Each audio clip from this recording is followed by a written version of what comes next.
आता बघूया टॉप 9 महत्त्वाच्या बातम्या। राज्यात 30 आणि 31 मार्चला मेघगर्जनेसह वादळी पावसाचा हवामान विभागाचा इशारा। विदर्भ, मराठवाडा आणि मध्य महाराष्ट्रामध्ये गारपिटीची शक्यता। शेतकऱ्यांनी रब्बी पिकांच्या सुरक्षिततेसाठी खबरदारी घेण्याचेही आवाहन। ठाणे महापालिकेच्या शाळांना पालकांची पसंती। 2025 ते 26 या वर्षामध्ये 1937 ने विद्यार्थ्यांची पटसंख्या वाढल्याची माहिती।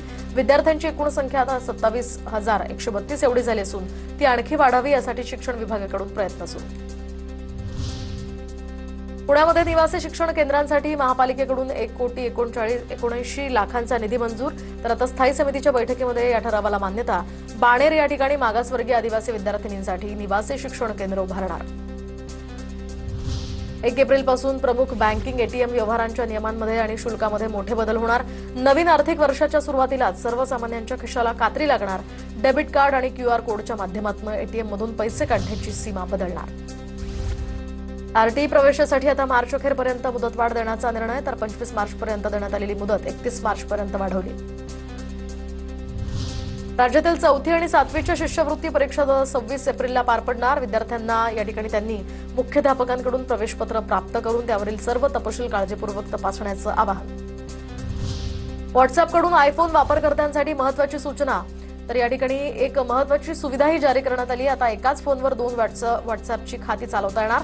ॲपमधील प्रोफाईल चित्रावरून सध्या सक्रिय खातं ओळखणं सुद्धा सुलभ होणार।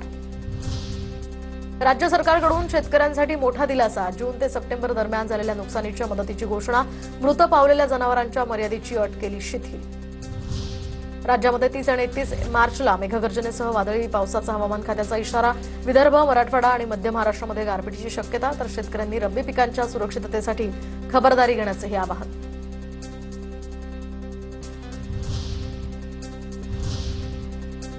तर सध्या शेतकरी पुन्हा एकदा अडचणीत आलाय। कुठे अवकाळी पाऊस कोसळतोय आणि त्यामुळे शेतकऱ्यांच्या अडचणी वाढल्यात। त्याच संदर्भातल्या टॉप 9 अपडेट्स बघूयात।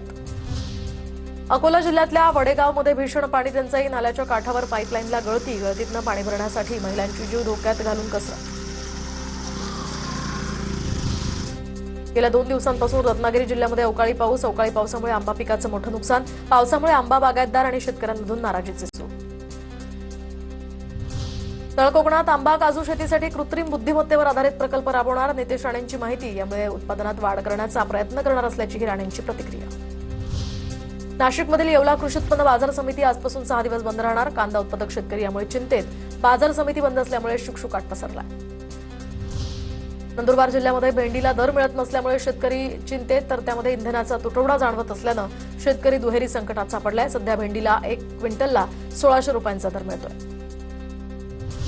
बुलढाण्यामध्ये इंधन टंचाईचा शेतकऱ्यांना फटका। ट्रॅक्टरमध्ये डिझेल नसल्यानं शेतीची कामं थांबली। शेतकऱ्यांचा शेतमाल घरातच पडून। गोंदियामध्ये धान खरेदीचं उद्दिष्ट वाढवून न दिल्यानं शेतकरी हमीभावापासून वंचित राहण्याची शक्यता। यामुळे 50,000 शेतकऱ्यांची कोंडी। तर धान खरेदीची मुदत संपण्यास अजून 3 दिवस शिल्लक। परभणीमध्ये बारदाना उपलब्ध नसल्यामुळे नाफेड केंद्र बंद। खासगी बाजारामध्ये शेतीमाल विकण्याची शेतकऱ्यांवर वेळ। नाफेड केंद्राला तात्काळ बारदाना उपलब्ध करून देण्याची शेतकऱ्यांची मागणी। वाशिम जिल्ह्यामध्ये शेतीत रासायनिक खतांचा वापर वाढल्याची माहिती समोर। जिल्ह्यामध्ये प्रति हेक्टरी 140 ते 145 किलोपर्यंत रासायनिक खतांचा वापर।